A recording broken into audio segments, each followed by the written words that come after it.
Bismillahirrahmanirrahim. Alhamdulillahi rabbil alamin, wassalatu wassalamu ala asyrafil anbiya'i wal mursalin, sayyidina wa nabiyyina Muhammadin raufur rahim. Subhanaka la ilma lana illa ma 'allamtana innaka antal alimul hakim, wa tub 'alaina innaka antat tawwabur rahim. Rabbi shrah li sadri wa yassir li amri wahlul 'uqdatam min lisani yafqahu qawli, amma ba'd. Qala al-mu'allif rahimallahu ta'ala anhu wa nafa'ana bihi wa bi'ulumihi fid dharain amin. Wa hukiya, dan diceritakan, an Jarthumil madhkur, dari Jarthum yang telah disebutkan, annahu, sesungguhnya, karena ada itu Jarthum yaqulu, berucap, ini sesungguhnya aku, arju, aku berharap, Allah yukhanniqani, tidak merangkulku Allahu Allah, kama arakum, sebagaimana aku melihat kepada kamu sekalian, tukhannikuna, mereka saling merangkul. Tukhannikun itu khonako, maknanya bisa merangkul, bisa maknanya juga dhikun, sesuatu yang sempit, atau bisa juga berarti yang ketiga, dhaghtun ala raqabatihi, kesempitan di dalam pundak, ya dirangkul gini. Kalau bahasa Jawanya itu dipeting gitu. Indal mauti, ketika kematian.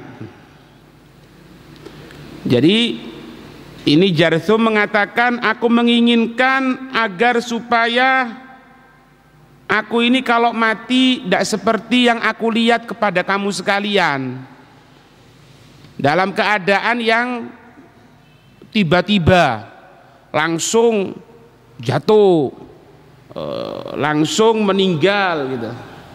Aku kepingin seperti dalam keadaan yang bagus matiku ini.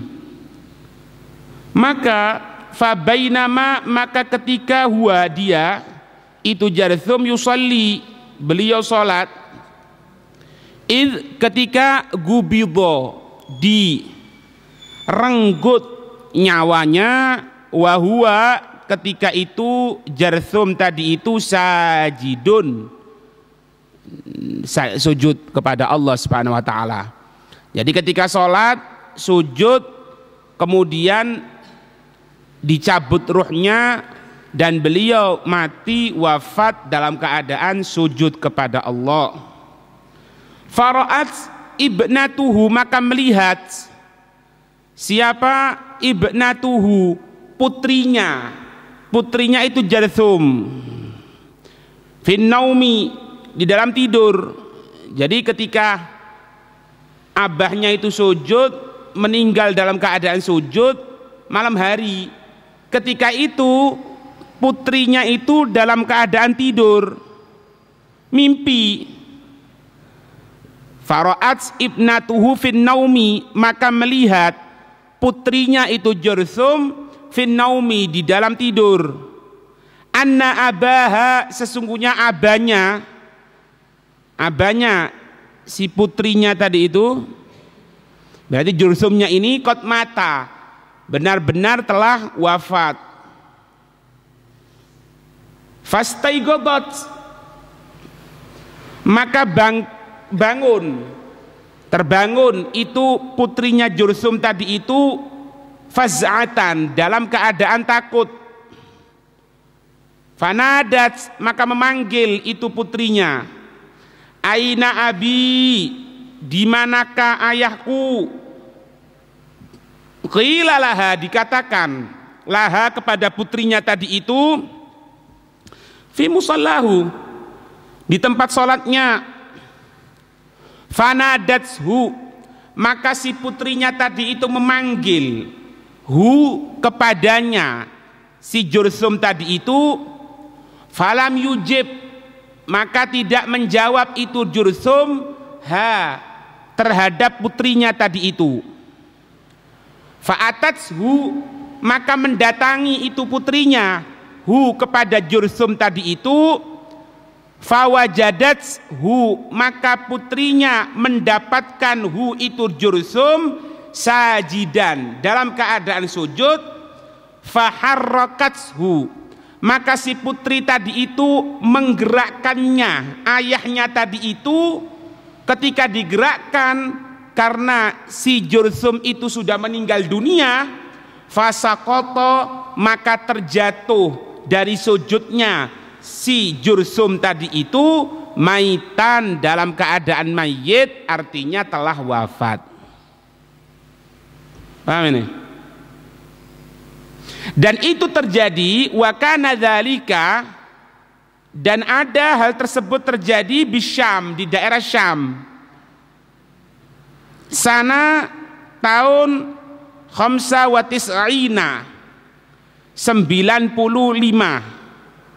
95. Jadi 95 setelah pengangkatan Nabi. Iya.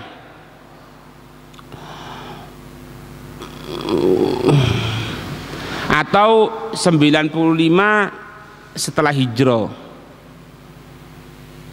Wallahu alam 95 apa ya? 95 setelah pengangkatan Rasulullah menjadi seorang rasul, atau setelah hijrah. Wallahu a'lam.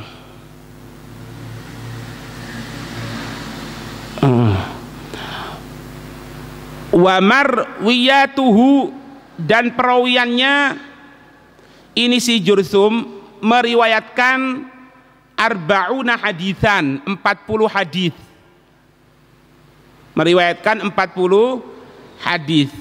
Minha, dari 40 hadis tadi itu, ma dzakarahul musannifu, apa-apa yang menyebutkannya itu musannif, anhu, darinya apa-apa, an Rasulillah sallallahu alaihi wasallam, dari Rasul sallallahu alaihi wasallam, wa fi nuskhatin, dan di dalam satu cetakan, anin nabiyyi, dari nabi, ya sama saja, ada riwayat mengatakan an Rasulillah, ada riwayat yang mengatakan anin nabiyyi sallallahu alaihi wasallam, annahu, sesungguhnya, qala, Nabi telah bersabda, innallaha, sesungguhnya Allah Ta'ala yang maha tinggi kedudukannya, faradha faraidha, mewajibkan kewajiban-kewajiban. Faradha Allahu, Allah mewajibkan, al-faraidha, atas beberapa kewajiban-kewajiban. Yaitu aujaba, Allah mewajibkan, faradha, wajaba, sama, Allah mewajibkan itu kewajiban-kewajiban, ala ibadihi, atas hamba-hambanya Allah, wa alzama, dan Allah mengharuskan, hum, kepada mereka para hamba-hambanya, al-qiyamah, pelaksanaan, biha, dengannya itu kewajiban-kewajiban. Jadi Allah mewajibkan, mengharuskan. Kewajiban itu apa? Wajib dan harus. Wajib dan harus. Wajib, harus. Kecuali apa? Udzur. Kalau udzur, ya tidak wajib, tidak harus, tapi nanti ada pengqadhaan, gitu. Jadi seperti Allah mewajibkan sholat, apapun kita, bagaimanapun kita, wajib sholat. Karena ini apa? Wajib dan harus. Kapan ada orang tidak sholat kemudian bertaubat kepada Allah, ya tobat insya Allah diterima dengan syaratnya tobat. Tapi apa-apa yang ditinggalkan wajib dia laksanakan. Karena apa? Allah telah mewajibkan, Allah telah mengharuskan. Jadi setiap kewajiban itu adalah satu keharusan. Kapan ditinggalkan ya harus diganti. Nah itu. Sampean mengambil uang orang, berarti apa? Mengambil, mengharuskan untuk mengambil uang orang. Ketika itu ya harus dikembalikan. Ya sama seperti itu. Makanya kalau ada orang yang ngomong, orang kalau dulu pernah meninggalkan sholat, kok kemudian sekarang tobat, kemudian tidak perlu untuk digodoi, tidak ngerti syariat itu, tidak paham syariat. Setiap kewajiban yang dia tinggalkan wajib untuk dikodoi kalau dia tinggalkan. Baik itu sholat, baik itu puasa, itu. Baik itu haji, baik itu zakat. Paham? Makanya naudzubillah min dzalik, kalau ada orang murtad hilang semuanya. Murtad 5 tahun, ya hilang semuanya. Selama 5 tahun itu wajib sholat, wajib zakat, wajib puasa. Ya, wajib haji dia mampu, cuma tidak bisa, terganjal dengan apa? Tidak muslim, dia murtad. Nah ketika itu kalau kembali berarti kan ada kewajiban ditinggalkan, ya wajib diqodoi. Meskipun telah melaksanakan haji sebelumnya, hilang semuanya, amal perbuatan baiknya hilang. Yang 5 tahun wajib diqodoi, itu. Paham? Wahia, dan ini yang namanya faraid syamilatun di faraidil a'yan, mencakup untuk kewajiban-kewajiban a'yan, jamak dari ain, per orang. Fulan, gitu. Fardu ain namanya, yaitu kewajiban tiap individu, setiap orang. Misalnya apa? Kasalawatil khamsi, seperti puasa, seperti sholat-sholat 5 waktu. Tidak bisa diwakilkan, tidak bisa. Dari mana diwakilkan? Tidak bisa. Dia sakit, kemudian tidak bisa sholat karena hilang ingatan. Jadi sholat itu semenjak ada ingatan wajib sholat. Ya. Nanti aja kalau sembuh anak godoi, lah sembuh, lah enggak. Kalau wafat ya apa? Berarti wafat meninggalkan sholat, kecuali hilang ingatan. Kalau hilang ingatan ya sudah, mau diapakan. Nanti kalau sembuh digodoi. Ngerti? Kalau ada orang tidak sadar koma, tidak sadar, ya sudah. Ana mau ini waktu duhur ini, ana mau gantikan, tidak bisa. Itu fardu ain setiap orang. Ya apa? Ya tunggu wafatnya nanti. Kalau emang wafat, ada pendapat Imam Subuki menyatakan untuk mengqodoi sholat orang yang meninggal dunia. Meskipun pendapat yang muktamad tidak bisa digantikan, karena sholat itu merupakan kewajiban badan murni. Badan murni. Jadi ibadah kan dibagi 3. Ada yang badan murni, tidak pakai modal. Badan murni. Apa misalnya? Sholat, syahadat, itu badan murni, tidak bisa digantikan. Yang pertama. Kemudian yang kedua, harta murni. Ini bisa digantikan. Apa harta murni? Zakat. Itu harta murni, tidak ada badannya sama sekali itu. Ya. Sodako bukan kewajiban sih. Ya sodako yang wajib, zakat itu.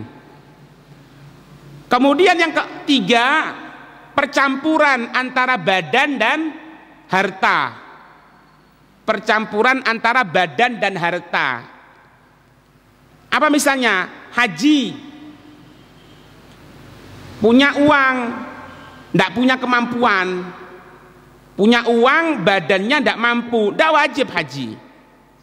Badan mampu, uang tidak punya, ya tidak wajib. Badan mampu, uangnya dia ikut arisan, ya arisan itu kan utang namanya. Kalau namanya utang apa sih utang itu? hutang, berarti orang tidak punya uang, sedangkan syaratnya harus dua. Ini ibadah percampuran antara badan dan harta.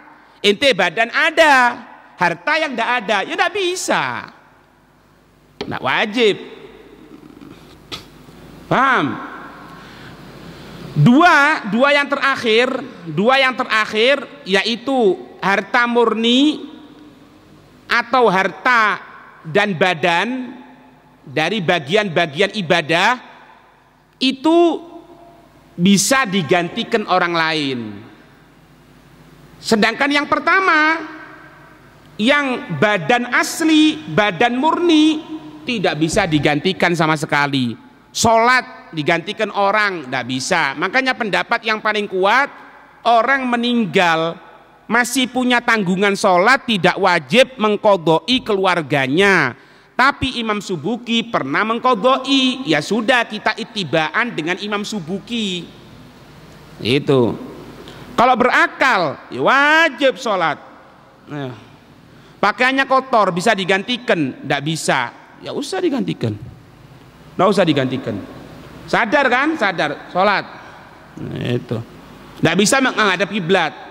Diputer dari tempat tidurnya, tidak bisa beb, diangkat, tidak bisa, tidak usah menghadap kiblat. Mari, itu tidak boleh dibuat sepele. Ya, perjalanan tidak boleh. Kemudian tidak sholat, tidak boleh.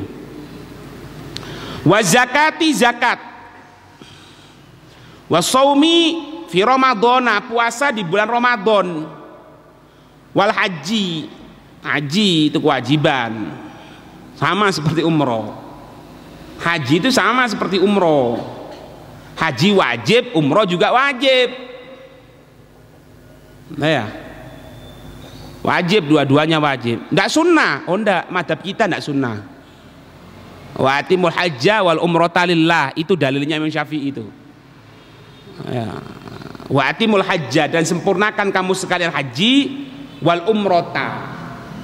Wa atimul umrota, dan kamu sekalian sempurnakan umroh juga untuk Allah lillah. Atas dasar itu umroh hukumnya wajib. Umroh hukumnya wajib. Itu belum berangkat haji kok berangkat umroh. Ta'al, ente pernah umroh enggak? Enggak pernah. Oh berarti kamu wajib berangkat. Enggak apa-apa, berangkat dulu. Oh kalau belum haji tidak boleh umroh, dari mana dalil seperti itu? Hah? Umroh tidak wajib, menurut siapa tidak wajib? Anda gunakan madhab, jangan ngomong sama kita. Anda gunakan madhab, itu. Paham ya? Jadi jangan rut-rut Pak. Kalau ada orang ngomong umroh itu bagaimana hukumnya, jawab wajib. Pendapat madhab yang lain, madhab Imam Malik, Imam Abi Hanifah tidak wajib, sunnah. Kalau kita Imam Syafi'i atau Imam Ahmad bin Hanbal hukumnya wajib. Baik. Loh, ana tidak menggunakan itu, gunakan Al-Quran sama hadis. Ya sudah, ente jangan ngomong sama ana. Ente gurunya ini sudah lain sama kita, tidak perlu dibahas sudah. Ente laksanakan yang ente maui, ana akan laksanakan yang ana maui. Itu, tidak perlu doa-doa Pak. Tidak perlu panjang-panjang. Paham? Kalau sudah berangkat umroh bagaimana? Berangkat haji. Asalkan tidak ada penghalang. Kalau ada penghalang, kemudian ada kerinduan yang tinggi, berangkat, tidak ada masalah. Ngerti? Berangkat. Jangan bingung sampean. Nah sampean sekarang mau nuruti di Indonesia, hajinya berapa tahun Pak? Anak tanya. 17 ya. Kemarin katanya 14, naik lagi 15, naik lagi, sekarang sweet 17 sudah 17 tahun. Nih kan? 17 tahun ngantri. Aku takon Pak, maaf ya sepuranya sing akeh, sepuranya yang banyak, maaf yang banyak. 17 tahun ngantri, ada jaminan dari Allah. Itu tok jawabannya. Lah kalau sampean mampu untuk menahan, ya tahanan. Ada orang tidak mampu, ya sudah dia tidak mampu mau berangkat, berangkat toh. Hatta umroh ribuan kali. Kenapa? Ada larangan. Belum lagi diniati untuk apa? Untuk menghidupkan.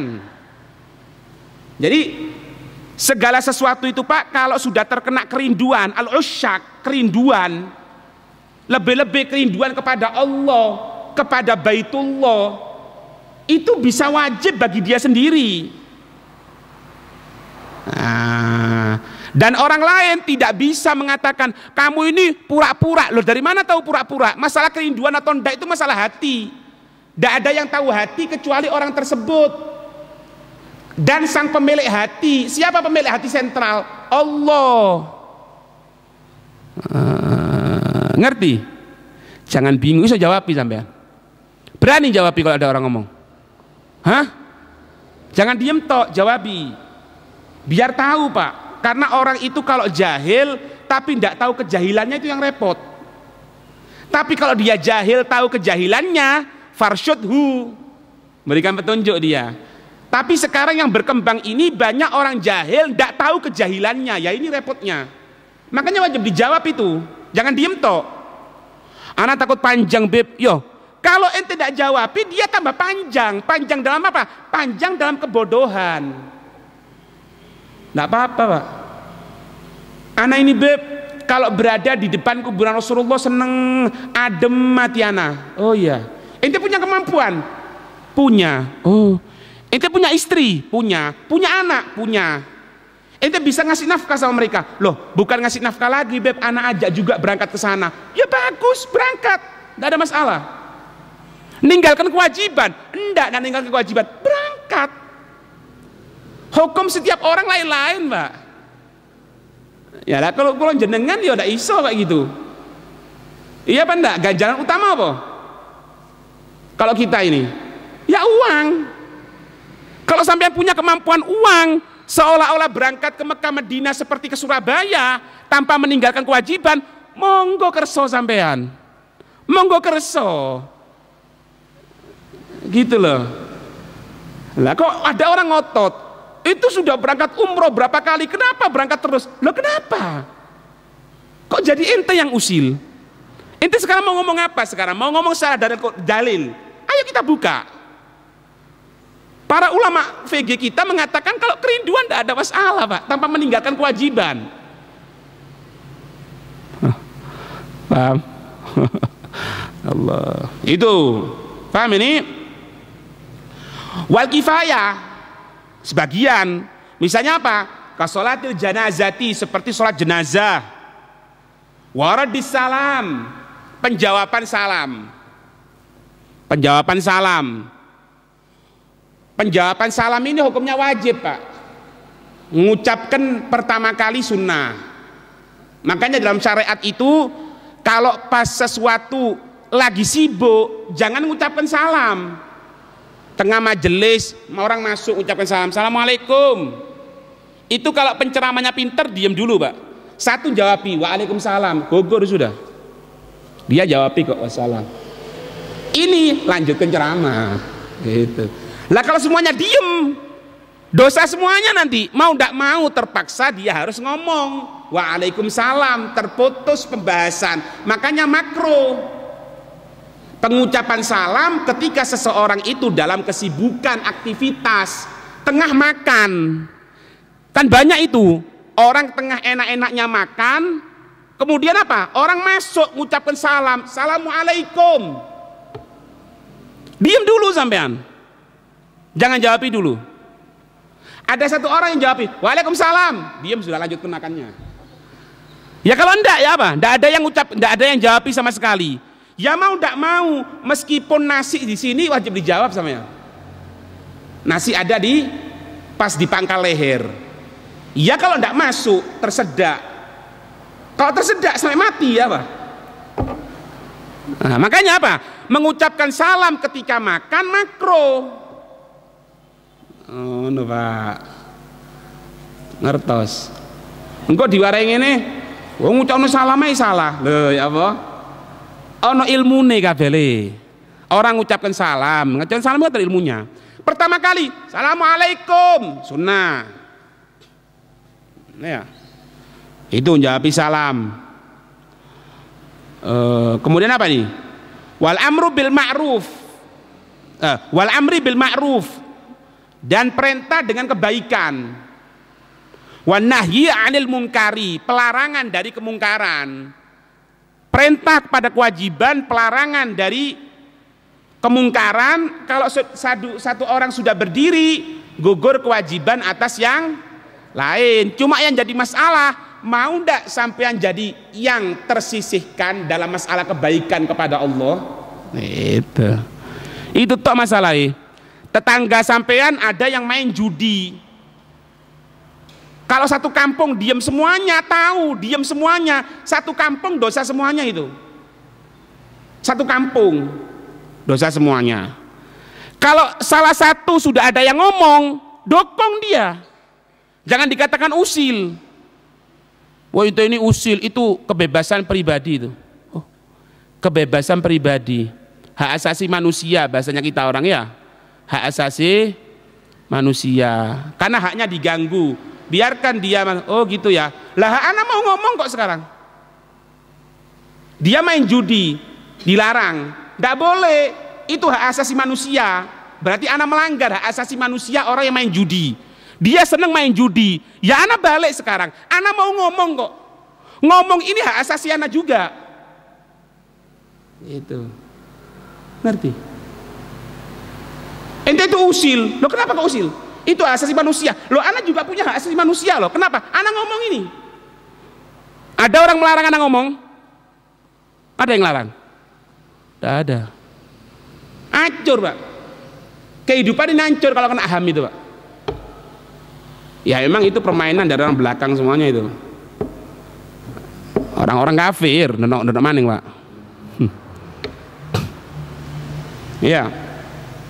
Yang ramai sekarang Muslim Rohingya itu. Mana ada yang ngomong Pak? Ada yang ngomong hak asasi manusia ya? TV tidak ada yang nyampaikan itu Pak. Ente lihat berita di TV, tidak ada. Ente lihat, tidak ada sama sekali. Tanda tanya besar kan itu kan. Dibantai berapa orang itu? Nah ya apa itu? Kok diem? Kenapa kok diem? Karena yang dibantai umat Islam, yang nyuruh orang non Islam juga. Mana toleransi? Kok diem? Ayo, kepingin tanya nah. Satu orang kafir, meskipun kita tidak membenarkan perbuatannya, dibunuh oleh ISIS misalnya, kita tidak senang seperti itu. Cuma yang kita bahas sekarang ini ramenya itu loh Pak. Satu dua orang dibunuh, satu dunia bingung, ribut. Meskipun kita umat Islam tidak senang yang namanya kekerasan. Adanya ISIS juga ya tidak senang. Karena apa? Radikal Pak. Bukan aturan kita itu. Cuma yang jadi masalah sekarang kalau umat Islam kok diem ya. Wajib ngomong Pak. Jangan takut, wajib ngomong. Kalau sampean takut mau ngomong, wakilkan sama anak aja. Biar anak yang ngomong.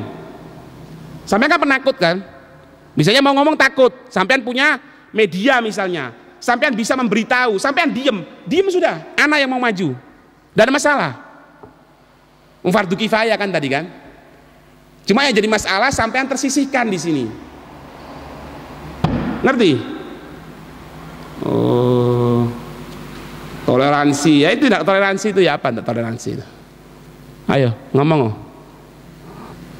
Akhirnya umat lain yang ada di Indonesia yang bunuh orang itu takut semuanya. Kita tidak sama seperti mereka, cuma sama botaknya toh, botaknya yang sama pakaiannya. Ya, takut ente. Kita katakan anda akan ganggu ente. Bukan sifat umat Islam itu. Ya, hatta ente mau ini tidak ganggu kita orang Pak. Yang diatur oleh guru kita tidak pernah mengotori lesan dan tangan kepada mereka, kecuali kalau mereka bikin gara-gara. Semenjak ente tidak bikin gara-gara, hatta umat lain seperti kamu di negara lain berbuat kedoliman seperti itu, kita tidak akan mengganggu ente, tidak akan memukul ente, jangan takut, tidak akan ganggu itu. Oh ya, orang di Nepal saja orang Budanya yang ngasih makan orang Islam. Ya apa sampean?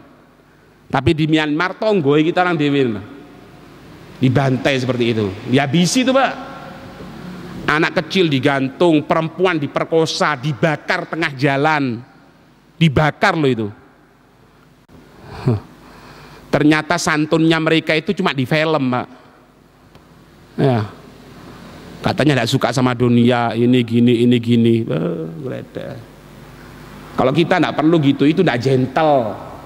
Kalau ente pemberani laki-laki betul itu dia sama-sama megang senjata, itu namanya pemberani. Mau pemberani dia tok yang bawa senjata, ya cerita nih. Kalau pemberani itu bawa senjata 2, berikan kepada musuh, ini loh senjata, pegangan, ayo duel sama anak. Itu pemberani. Lah kalau dari belakang bukan pemberani Pak, penakut. Orang tidak siap dibunuh, loh ya apa? Anak kecil dibunuh, ini loh hebat. Kenapa? Menang perang sama-sama. Sama siapa? Sama TK Putri sana, pemenang ini loh. Ini memang tinju sama apa? Anak kelas 4 SD. Mana ceritanya? Justru menunjukkan penakut itu. Umat Islam tidak seperti itu, ditunjukkan oleh Islam Pak. Ya, Daulah Ottoman itu, Raja Sulaiman itu, orang baik itu Pak, dirusak. Ditunjukkan suka perempuan, pakaiannya auratnya terbuka, ya kan? Rame, tidak ada ceritanya. Kenapa tidak ada ceritanya? Belakang film tadi itu ada organisasi terbesar yang nyampaikan. Ini kenyataan kita loh Pak, kenyataan kita ini. Dulu pertama main sinetron itu ada enggak? Ada yang menyampaikan? Enggak ada. Rame di media sosial kan? Itu adalah pelecehan Islam, itu adalah ini, kita minta tutup, kita minta ini. Oh gitu tak? Iya. Organisasi terbesar di Indonesia ini apa? Oh iya ada itu, panggilin aja beberapa orang. Panggil beberapa orang, nyampaikan. Selesai urusan, diem Pak, tidak ada apa-apa sampai sekarang. Judulnya aja ganti sudah. Padahal Raja Sulaiman itu Pak, itu beliau yang menyokong madrasah, masjid, tempat pendidikan khususnya untuk penghafalan Al-Quran. Itu Raja Sulaiman. Tapi gambarannya filmnya apa? Pokoknya ada perempuan cantik dia ambil. Cuma bondo batu akik situ gelem sudah. Iya kan? Ente lihat nggak? Kalau filmnya itu kan diem-diem nganu akik gitu kan? Bondo batu akik orang wedok. Siapa di belakang itu? Ya siapa lagi? Ya tidak pernah sebutkan tahu sampean itu.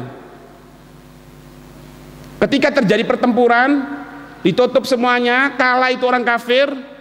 Ya apa ini Tuan? Tuan Raja, Tuan Sulaiman, ya apa ini Raja Sulaiman?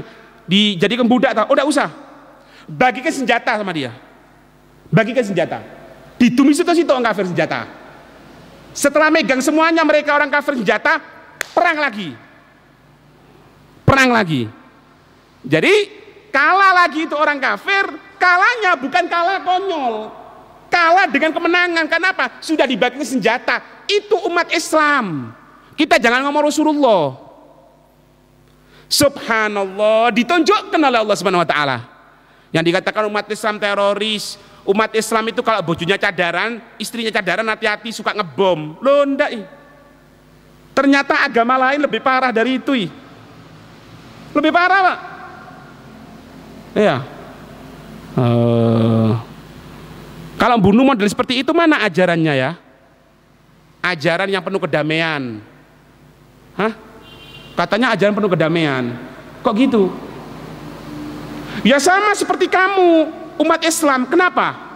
Umat Islam ada yang ngebom-ngebom. Loh, kalau ente katakan seperti itu, apakah semuanya umat Islam seperti itu? Kalau ente samakan seperti itu, berarti agamamu juga sama seperti itu. Yang ada di Myanmar, di Indonesia juga sama seperti itu. Ya enggak sama, lain. Kenapa kok lain? Karena dia enggak ngerti, kita ngerti, podo. Umat Islam pun sama seperti itu. Ada yang memang jahil, ada yang bayaran, ada yang ngerti. Enggak main bom-boman gitu. Dibuka sama Allah Subhanahu wa taala. Ngerti, Pak?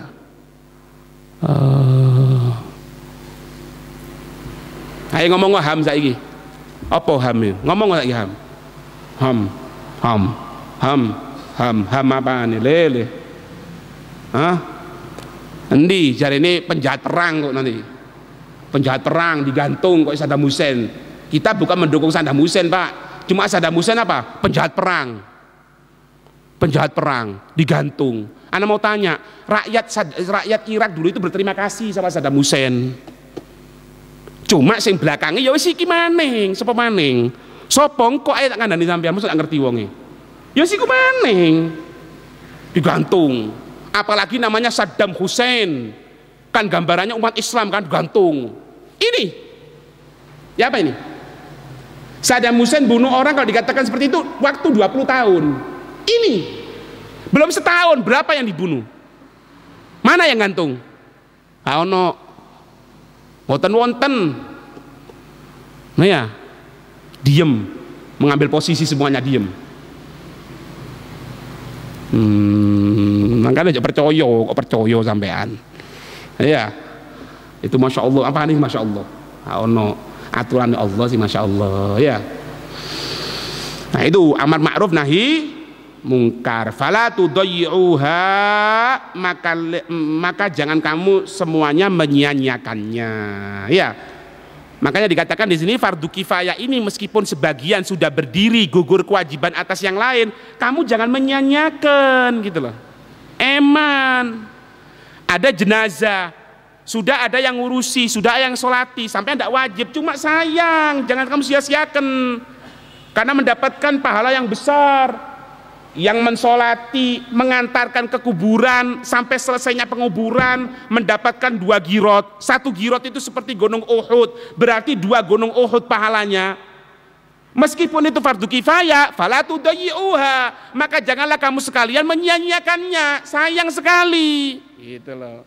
Tapi kalau fardu ain, jangan kamu sia-siakan, harus kamu laksanakan. Kalau fardu kifayah, jangan kamu sia-siakan. Kalau ada yang lain berdiri, kamu sunnah, gitu loh. Cuma laksanakan. Amar ma'ruf nahi mungkar pun sama seperti itu. Ini penceramah, ini dai, ini ustadz, ini, semuanya ada sudah. Jargon-jargonnya sudah ada. Ini bagian VG, ini bagian ini bagian ini. Sampean jangan diem toh. Masuk juga, meskipun amar ma'ruf nahi mungkar di tempat itu, karena sudah ada yang berdiri, meskipun sampean tidak wajib, tapi berdiri sampean. Fala tudayyi'uha, jangan kamu nyanyiakan toh. Dibantu, didukung. Minimal apa? Minimal hadir. Minimal itu hadir, minimal. Ya. Sudah pidato tidak bisa. Baca kitab ya ndak iso, ceramah ndak bisa, ngajak orang ndak bisa, hadir ndak mau, gembosi. Nah ini tambah parah ini. Iya, jangan hadir di situ, itu gini, itu gini, itu gini, itu gini, itu terus kayak gitu. Ini setan ini, kul a'udzu birabbin nas, malikin nas, ilahin nas, min syarril waswasil khannas. Ini khannas sih podo ini. Setannya manusia ini. Ya. Paham? Wallahu a'lam bissawab. Al-Fatihah.